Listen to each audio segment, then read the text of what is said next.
मधुबन के बाबा, मधुबन के बाबा मुरली वाले, आपका क्या कहना, आपका क्या कहना।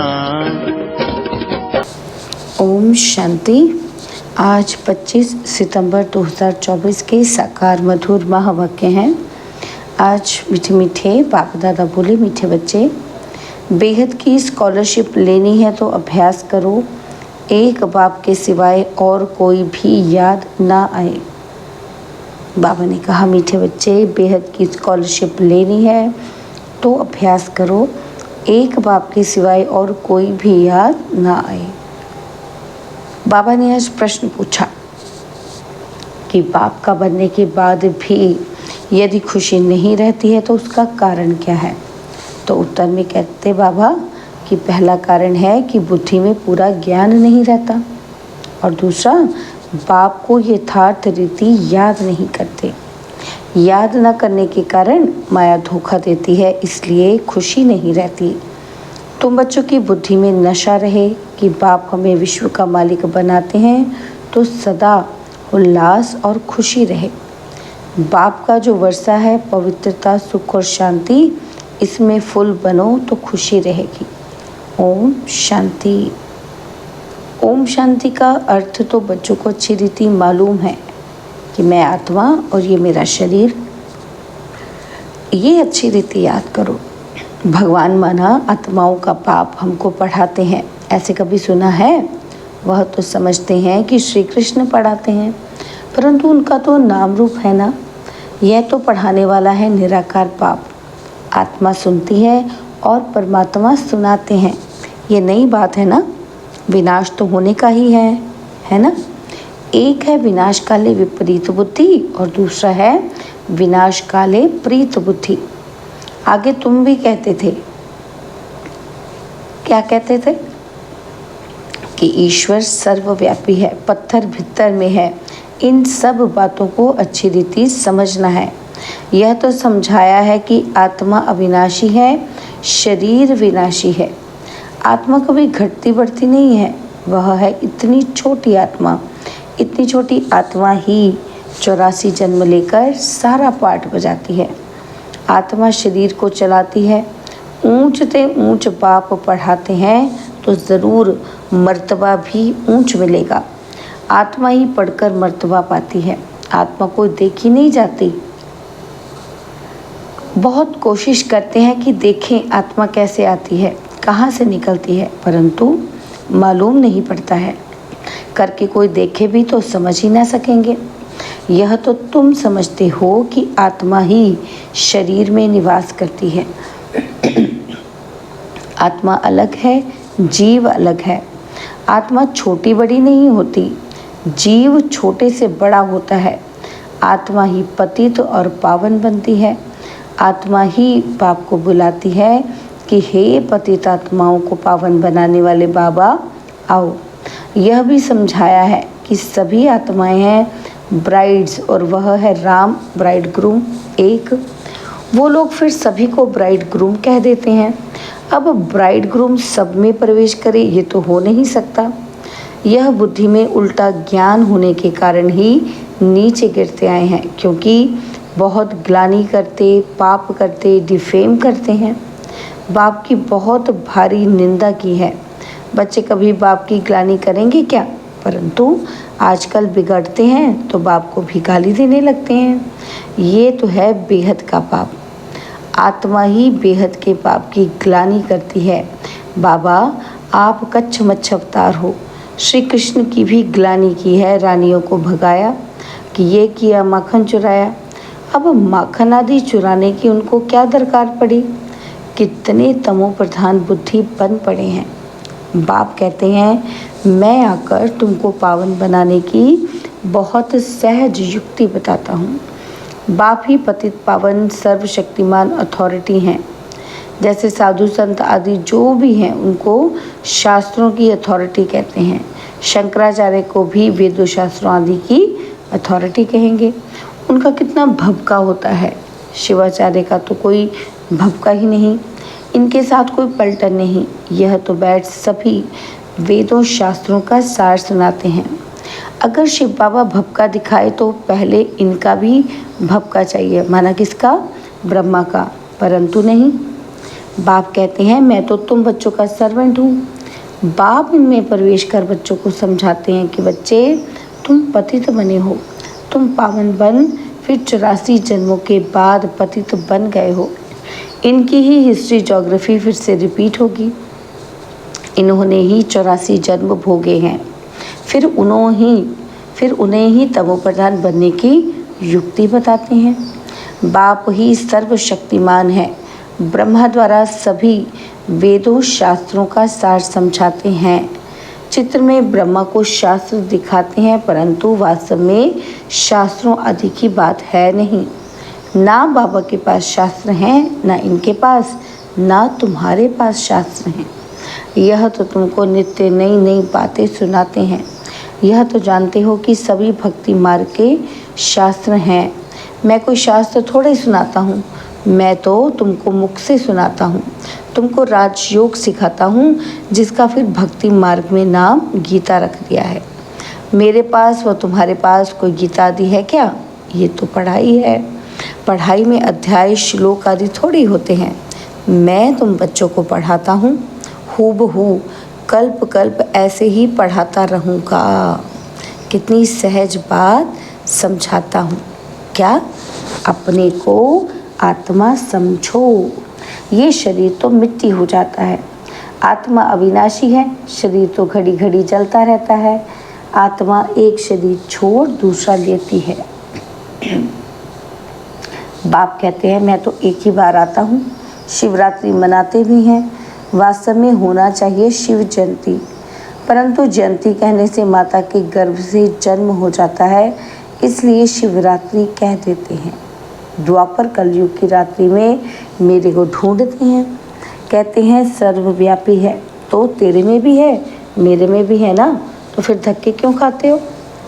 एकदम जैसे देवता से आसुरी संप्रदाय के बन जाते हैं। देवताएं कभी शराब पीते हैं क्या? वही आत्माएं फिर गिरी हैं तो शराब आदि पीने लग पड़ी है।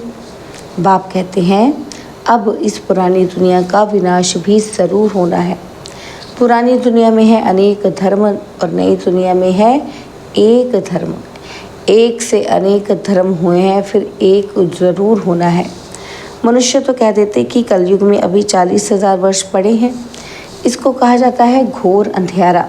ज्ञान सूर्य प्रगटा, अज्ञान अंधेर विनाश। मनुष्य में बहुत अज्ञान है। बाप ज्ञान सूर्य ज्ञान सागर आते हैं तो तुम्हारा भक्ति मार्ग का अज्ञान मिट जाता है।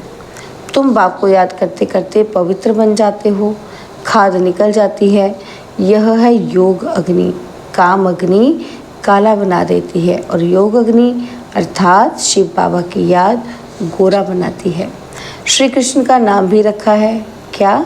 श्याम सुंदर। परंतु अर्थ थोड़े ही समझते हैं। बाप आकर अर्थ समझाते हैं। पहले पहले सत्युग में कितने सुंदर हैं। आत्मा पवित्र सुंदर है तो शरीर भी पवित्र सुंदर लेती है। वहाँ कितना धन दौलत सब कुछ नया होता है। नई धरनी फिर पुरानी होती है। अब इस पुरानी दुनिया का विनाश ज़रूर होना है। खूब तैयारियां हो रही हैं। भारतवासी इतना नहीं समझते हैं जितना वह समझते हैं कि हम अपने कुल का विनाश कर रहे हैं। कोई प्रेरक है, साइंस द्वारा हम अपना ही विनाश लाते हैं। यह भी समझते हैं कि क्राइस्ट से 3000 वर्ष पहले पैराडाइज था। इन गॉड गॉडेज का राज्य था। भारत ही प्राचीन था। इस राजयोग से लक्ष्मी नारायण ऐसे बने थे, वह राजयोग फिर बाप ही सिखला सकते हैं, सन्यासी सिखला न सके। आजकल कितनी ठगी पड़ी है। बाहर में जाकर कहते हैं हम भारत का प्राचीन योग सिखलाते हैं और फिर कहते हैं अंडा खाओ, शराब आदि भल पियो, कुछ भी करो। अब वह कैसे राजयोग सिखला सकेंगे? मनुष्य को देवता कैसे बनाएंगे? बाप समझाते हैं आत्मा कितनी ऊंच है और फिर पुनर्जन्म लेते लेते सतो प्रधान से तमो प्रधान बन जाती है। अब तुम फिर से स्वर्ग की स्थापना कर रहे हो, वहाँ दूसरा कोई धर्म होता ही नहीं। अब बाप कहते हैं नरक का विनाश तो ज़रूर होना है। यहाँ तक जो आए हैं वो फिर स्वर्ग में ज़रूर आएंगे। शिव बाबा का थोड़ा भी ज्ञान सुना तो स्वर्ग में जाएंगे ज़रूर।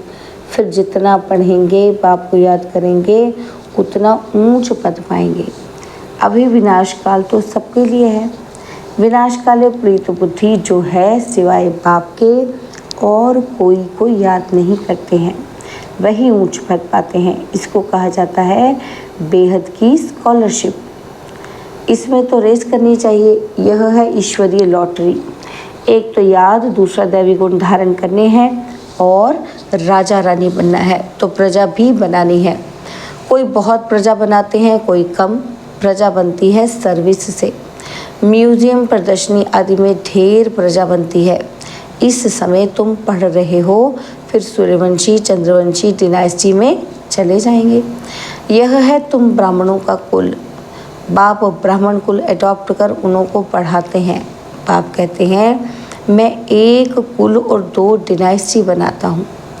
सूर्यवंशी महाराजा महारानी, चंद्रवंशी राजा रानी, इन्हों को कहेंगे डबल सिरताज। और फिर बाद में जब विकारी राजाएं होते हैं तो उनको लाइट का ताज नहीं होता, उन डबल ताज वालों के मंदिर बनाकर उनके पूजते हैं। पवित्र के आगे माथा टेकते हैं। सत्युग में ये बातें होती नहीं। वह है ही पावन दुनिया, वहाँ पति तो होते नहीं। उसको कहा जाता है सुख धाम, वाइसलेस वर्ल्ड। इसको कहा जाता है विशेष वर्ड। एक भी पावन नहीं। सन्यासी घर बार छोड़ भागते हैं। राजा गोपीचंद का भी मिसाल है ना। तुम जानते हो कोई भी मनुष्य 1-2 को गति सदगति दे नहीं सकते हैं। सर्व का सदगति दाता मैं ही हूँ। मैं आकर सबको पावन बनाता हूँ। एक तो पवित्र बन शांति धाम चले जाएंगे और दूसरे पवित्र बन सुख धाम में जाएंगे। यह है अपवित्र दुख धाम। सत्युग में बीमारी आदि कुछ भी होती नहीं।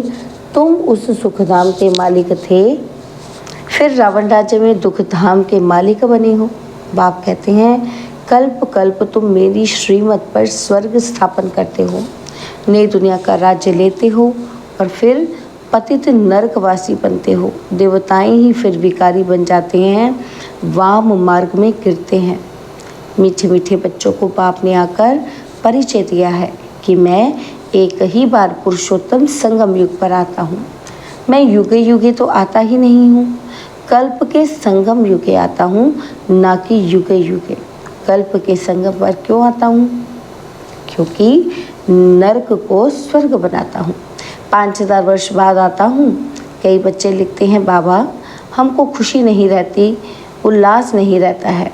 अरे बाप तुमको विश्व का मालिक बनाते हैं, ऐसे बाप को याद कर तुमको खुशी नहीं रहती है।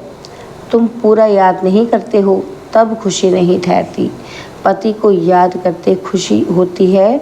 जो पतित बनाते हैं और जो बाप डबल सिरताज बनाते हैं उनको याद करके खुशी नहीं होती। बाप के बच्चे बने हो फिर कहते हो खुशी नहीं। पूरा ज्ञान बुद्धि में नहीं है, याद नहीं करते हो, इसलिए माया धोखा देती है। बच्चों को कितना अच्छी रीति समझाते हैं, कल्प कल्प समझाते हैं। आत्माएं जो पत्थर बुद्धि बन पड़ी है उनको पारस बुद्धि बनाता हूँ। नॉलेजफुल बाप ही आकर नॉलेज देते हैं। वह हर बात में फुल है, प्योरिटी में फुल, प्यार में फुल, ज्ञान का सागर, सुख का सागर, प्यार का सागर है ना। ऐसे बाप से तुमको ये वर्षा मिलता है। ऐसा बनने के लिए ही तुम आते हो। बाकी वह सत्संग आदि तो सब हैं भक्ति मार्ग के, उनमें एम ऑब्जेक्ट कुछ भी है नहीं। इसको तो गीता पाठशाला कहा जाता है, वेद पाठशाला नहीं होती।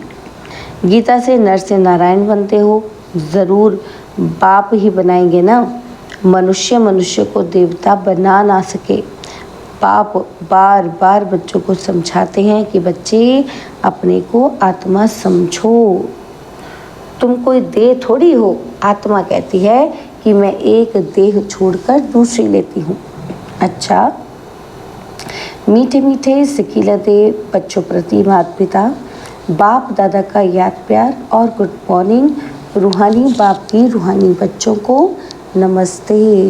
हम रूहानी बच्चों की रूहानी बाप दादाजी को दिलवा चांद सिकवा प्रेम से नमस्ते। ओम शांति। प्यारे बाबा, मीठे बाबा, मेरे बाबा, शुक्रिया बाबा, शुक्रिया बाबा, शुक्रिया। धारणा के लिए मुख्य सार है। पहला पॉइंट है, जैसे शिव बाबा का कोई भपका नहीं, सर्वेंट वन बच्चों को पढ़ाने के लिए आए हैं, ऐसे बाप समान अथॉरिटी होते हुए भी निरहंकारी रहना है, पावन बनकर पावन बनाने की सेवा करनी है। और सेकंड पॉइंट है, विनाश काल के समय ईश्वरीय लॉटरी लेने के लिए प्रीत बुद्धिपन याद में रहने व दैवी गुणों को धारण करने की रेस करनी है। बाबा ने आज हमें वरदान दिया, शुद्ध संकल्पों के घेराव द्वारा सेफ्टी का अनुभव करने और कराने वाले शक्तिशाली आत्मा भव। शुद्ध संकल्पों के घेराव द्वारा सेफ्टी का अनुभव करने और कराने वाले शक्तिशाली आत्मा भव। शक्तिशाली आत्मा वह है जो दृढ़ता की शक्ति द्वारा सेकंड से भी कम समय में व्यर्थ को समाप्त कर दे। शुद्ध संकल्प की शक्ति को पहचानो। एक शुद्ध व शक्तिशाली संकल्प बहुत कमाल कर सकता है। सिर्फ कोई भी दृढ़ संकल्प करो तो दृढ़ता सफलता को लाएगी। सबके लिए शुद्ध संकल्पों का बंधन घेराव ऐसा बांधो जो कोई थोड़ा कमज़ोर भी हो उसके लिए भी यह घेराव एक छत्र छाया बन जाए, सेफ्टी का साधन व किला बन जाए। स्लोगन है, सबसे श्रेष्ठ भाग्य उनका है जिन्हें डायरेक्ट भगवान द्वारा पालना, पढ़ाई और श्रेष्ठ जीवन की श्रीमत मिलती है। सबसे श्रेष्ठ भाग्य उनका है जिन्हें डायरेक्ट भगवान द्वारा पालना, पढ़ाई और श्रेष्ठ जीवन की श्रीमत मिलती है। ओम शांति।